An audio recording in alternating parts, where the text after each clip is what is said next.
Bonjour à tous. De nos jours, on peut trouver beaucoup de logiciels Atari ST sur Internet, que ce soit d'anciens programmes des années 80-90 ou de nouveaux logiciels écrits par des passionnés. Mais la question qui se pose, c'est comment récupérer ces programmes pour les utiliser sur son vrai Atari ST. Aujourd'hui, je vais vous montrer une méthode en utilisant un PC sous Windows et une disquette. Vous aurez besoin du matériel suivant. Un PC sous Windows, que ce soit un portable ou un ordinateur de bureau. Un lecteur de disquette, intégré au PC ou externe en USB. Et enfin, une disquette 3 pouces et demi. Comme programme d'exemple, je vous propose de télécharger Geekbench 6. C'est un benchmark bien connu qui a été mis à jour récemment par Exos.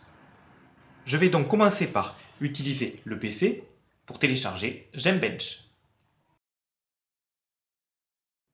Pour le trouver, j'ouvre mon navigateur favori, puis je vais dans la barre de recherche et je tape simplement Geekbench 6. Le site officiel s'appelle The Last Upgrade.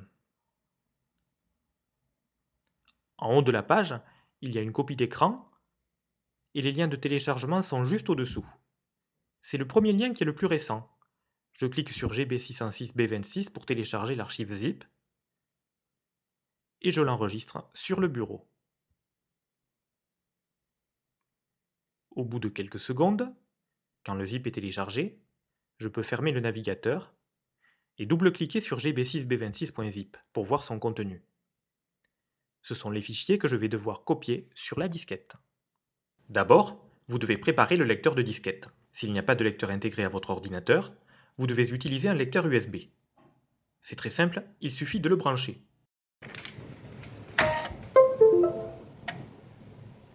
Ensuite, vous devez utiliser une disquette. Si vous avez une ancienne disquette double densité, sans trou à droite, vous pouvez l'utiliser telle qu'elle. Mais si, au contraire, vous avez une disquette avec un trou à droite, c'est une disquette haute densité, couramment utilisée sur PC. Dans ce cas, vous devez impérativement boucher ce trou avec du ruban adhésif. Cette manipulation est essentielle, car c'est l'absence de trou à droite qui permet au lecteur PC de passer dans le mode double densité qui est compatible avec l'Atari. Et voilà!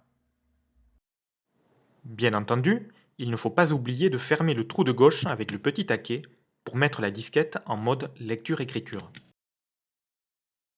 Il ne reste plus qu'à insérer la disquette dans le lecteur.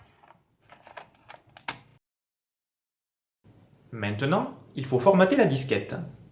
La bonne nouvelle, c'est que l'Atari ST utilise le même format de disquette que l'IBM PC, c'est-à-dire le format MS-DOS avec ses noms de fichiers en 8.3.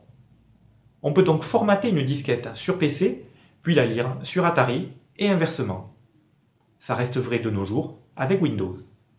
La seule limitation, dans les versions récentes de Windows, c'est que l'outil graphique de formatage ne supporte plus les disquettes double densité. Heureusement, ça reste encore possible avec la commande Format. Avec Windows 10, vous pouvez cliquer dans la barre de recherche et taper CMD, puis cliquer sur Invite de commande. Avec les autres versions de Windows, vous pouvez aussi faire Windows R puis taper CMD, ça marche aussi. Vous pouvez maintenant taper la commande Format à 2 points. Windows vous demande de confirmer en appuyant sur Entrée, puis le lecteur démarre.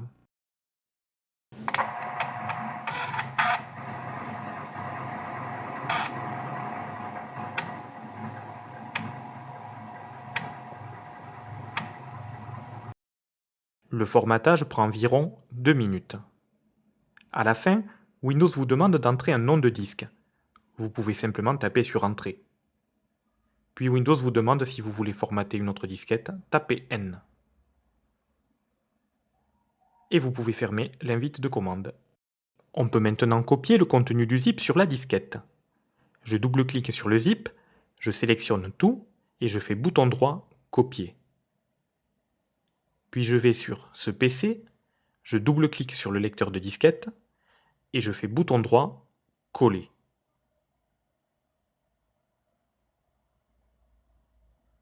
La copie prend un peu de temps car il y a beaucoup de petits fichiers.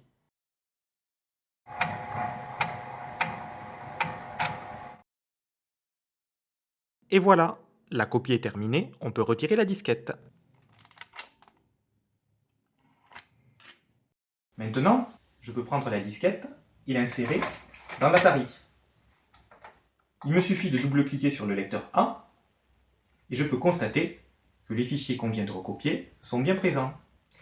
Donc maintenant, il me reste simplement à double-cliquer sur le programme gb6b26.prg pour que GEMBench se lance.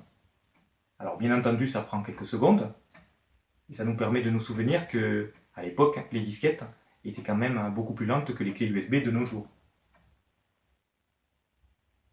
Voilà, GEMBench s'est lancé et on peut maintenant l'utiliser.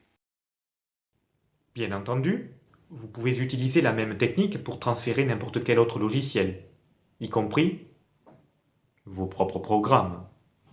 Mais ça, ce sera pour une autre fois. Voilà, c'est la fin de ce premier tuto. Si ça vous a plu, n'hésitez pas à commenter, à partager, à vous abonner. Et moi je vous dis à bientôt pour une prochaine vidéo.